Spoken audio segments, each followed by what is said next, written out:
Good morning সবাইকে। কেমন আছো সবাই? আশা করি সবাই খুব ভালো আছো। এটা হচ্ছে রবিবারের ভিডিও। আমার দিতে লেট হয়ে গেল দুদিন। তো সকাল সকাল ঘুম থেকে উঠে ফ্রেশ হয়ে নিয়েছি। আর তেমনভাবে কোনো কাজ ছিল না, কেননা খাওয়া দাওয়ার পর আগের দিনে রাতে বাসন সব মেজে পরিষ্কার করে রেখেছিলাম। শুধু সকালে উঠে আমি নিজে ফ্রেশ হয়ে নিয়েছি, আর তার সাথে ঘর বাড়িটা একটু ঝাড় দিয়ে পরিষ্কার করে নিয়েছি। তো আগের দিনে না কিছু জামা কাপড় কাচা ছিল, তো ভাবলাম সেগুলোকে ভাঁজ করে গুছিয়ে রেখে দিই। যেহেতু রবিবার, সারাদিন আর বাজার ঘাট করে এনে রান্নাবান্না করে একটু সময় পাবো না এই জামা কাপড়গুলো ভাঁজ করার জন্য।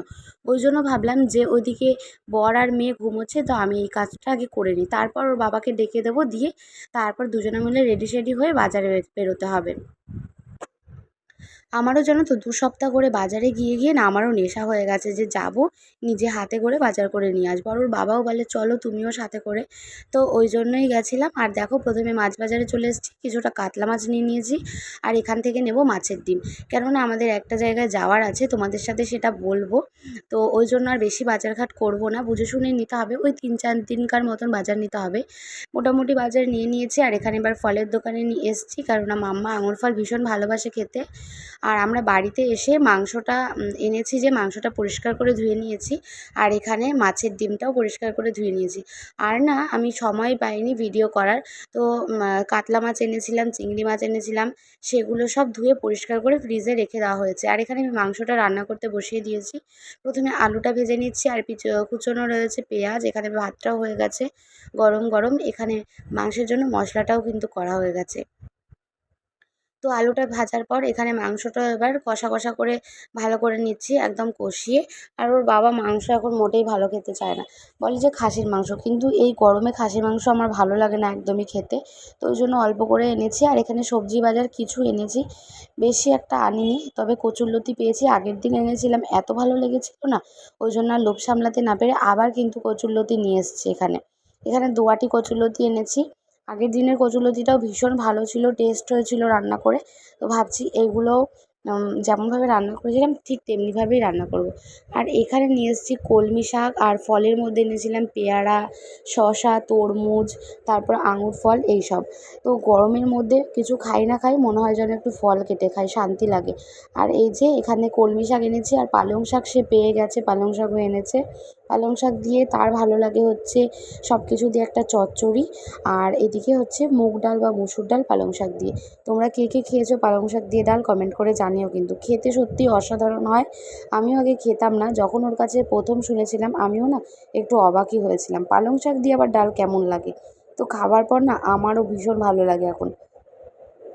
তো আজকে রান্নাবান্না একদম সিম্পল। বললো রবিবার, তাই কি হয়েছে, বেশি রান্নাবান্না করতে হবে না, কেননা সে এখন ডায়েটে আছে। আর আমিও তার পাল্লায় পড়ে এখন একটু খাওয়া দাওয়াটা বুঝে শুনে করছি। আগে যেমন যেটা ভালো লাগতো খেয়ে নিতাম, এখন আর তেমনভাবে হয় না। ওই জন্য বললো আজকে পাতলা করে আম দিয়ে ডাল করো।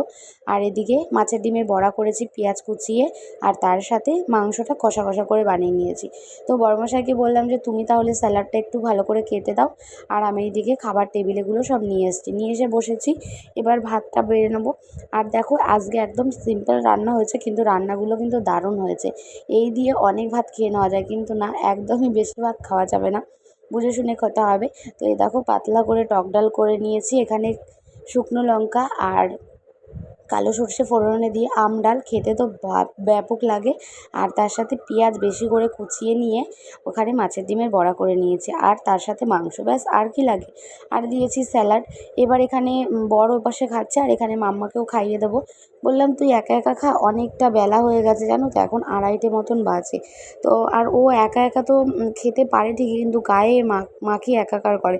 কিন্তু অভ্যাস তো করাতে হবে, বলো কতদিন আমি এভাবে খাইয়ে খাইয়ে দেবো। ছোটো থেকে আমি মনে করি যে অভ্যাসটা করানো হয় সেই অভ্যাসটাই থেকে যায়, কোথাও গেলে অসুবিধা হয়ে যায়। তো চলো মাম্মাকে খাইয়ে দিই। আর মাম্মা ওখানে বসে বসে ফোন দেখছে, আর এদিকে ওর বাবা হচ্ছে মানে টিভিতে খবর চালিয়েছে, ওইটাই দেখছিলাম। আর যা গরম পড়েছে না, মনে হচ্ছে এসি চালালেও ঘরটা সাথে সাথে ঠান্ডা হয় না। আর ঘরে তো এখন কদিন ধরে এই যে টেবিলটা নিয়ে এসে ঘরেই বসে বসে খাচ্ছে, কেননা ওই পাশের ঘরটা আমাদের প্রচণ্ড গরম, পাখা চালালে পাখার হাওয়া আরও গরম লাগে। ওই জন্যই নিয়ে এসেছি এই ঘরে, বসে শান্তি করে একটু খেতে পারি দুপুরবেলা এসিটা চালিয়ে, ব্যাস ওই জন্যই। তো চলো খাওয়া দাওয়া করে নিই, আর তোমরা সাথে থাকো আর ভিডিওটা দেখতে থাকো। মাম্মাকে খাইয়ে নিয়ে তারপরে আমি খাবো। গরমকালে তোমরা কারা, কারা টক দই খেতে ভালোবাসো বলো তো? আমারও ভীষণ ভালো লাগে টক দই খেতে। তবে সেটা শুধু নয়। টক দইয়ের সাথে একটু শসা কুচিয়ে নিই, একটু টমেটো কুচিয়ে নিই, তার সাথে একটু বিট লবণ আর একটু জলজিরা যেটা হয়, ব্যাস দিয়ে এটাকে ভালো করে মিশিয়ে নিয়ে খাই। এত সুন্দর লাগে না খেতে, মানে কি বলবো? সেটা ওর বাবাও খায়, আমিও খাই, মাম্মাও খায়। আগেই ভাবলাম যে মাম্মা হয়তো ভালোবাসবে না টক দই খেতে, কিন্তু ও আবার এই শসা বা টমেটো দিয়ে ভালোবাসে না, ও আবার শুধু খেতে ভালোবাসে। তো দেখো এখানে আমি টমেটো আর শসা কুচিয়ে নিয়েছি অল্প করে।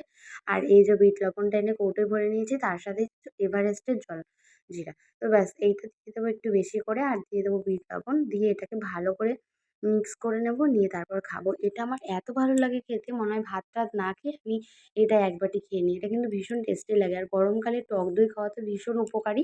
তোমরা কারা, কারা টক দই খাও বলো কিন্তু। টক দই এইভাবে খেতেও ভালো লাগে, আবার এমনি শরবত খেতেও কিন্তু ভীষণ ভালো লাগে, যেটা ঘোল হয় আরকি। সেরকম টক দইয়ের একটা ঘোল বানিয়ে ওর মধ্যে বরফ দিয়ে খেতে কিন্তু ওইটাও ভীষণ ভালো লাগে খেতে। তো আমি এটা সুন্দর করে মেখে নিয়েছি, আর এবার ঘরে গিয়ে ঠান্ডায়, ঠান্ডায় বসে খাবো। আর ঘরটা অন্ধকার রয়েছে কেন বলো তো? পর্দাটা তো পাতলা, তার উপরে ভারী একটা কাঁথা চাপিয়ে দিয়েছি। না হলে না ওই এসি চালালে বলেছে যে মোটা পর্দা ইউজ করতে। আমাদের এখনো পর্দা সেভাবে মোটা কেনা হয়নি। আর ঘরটা ওই জন্যে অন্ধকার, অন্ধকার লাগছে। ওর বাবা আর মেয়ে দুজনে মিলে ঘুমোচ্ছে, আর আমি এখানে বসে, বসে এটা খেয়ে নিচ্ছি। আর তারপর বাজার থেকে নিয়ে এসেছিলাম তরমুজ, সেটা এই যে কেটে টুকরো, টুকরো করে নিয়েছি। এটা এবার খেয়ে নেবো। আর তরমুজগুলো এখনকার এত মিষ্টি হয় না। দেখো বন্ধুরা, মামার জন্য একটা গলার চেন আনা হয়েছে। সোনার চেনটা না ওর, মানে আমি পরেছিলাম অনেকদিন ইউজ করতে করতে, কীভাবে যে আমি ওটাকে খুলতে গেছি আর এসটা ভেঙে গেছে জানো তো, তো ওটা ঠিক করা হয়নি। আর আমাদের এক জায়গায় যাওয়ার আছে, এই গুড নিউজটা তোমাদের অনেক দিন আগেই ভেবেছিলাম দেবো, কিন্তু ওই আজকে বলবো কালকে বলবো করে করে আর বলাই হয়নি। যাবো আমরা দীঘা, তো ওই জন্যই নিয়ে আসলাম, যে গলাটা ফাঁকা থাকবে মেয়েটার, ওই জন্যই আর কি। তোর পুরোনো যে চেনটা ছিল ওটা ভেঙে গেছিলো, দুবার করে সারাই করেছি। তো ভাবলাম বারবার সারাই করছি আর বারবার ভেঙে ভেঙে যাচ্ছে, তো একবারে নতুন একটা নিয়ে আসি। ওই জন্য আগের এই চেনটা দিয়ে এই নতুন একটা নিয়ে আসলাম। আমার আগে পুরনো রূপো বাদ দিয়ে এখানে টাকা দিতে হয়েছে, আরও অনেকটা টাকাই দিতে হয়েছে। তো কেমন লাগছে এই ডিজাইনটা কমেন্টে কিন্তু জানাতে ভুলো না। আর সুন্দর সুন্দর দীঘার ব্লগ নিয়ে আসছি, তোমরা সবাই রেডি থেকো। আর দেখা হচ্ছে নতুন কোনো ব্লগে। সবাই ভালো থেকো, টাটা।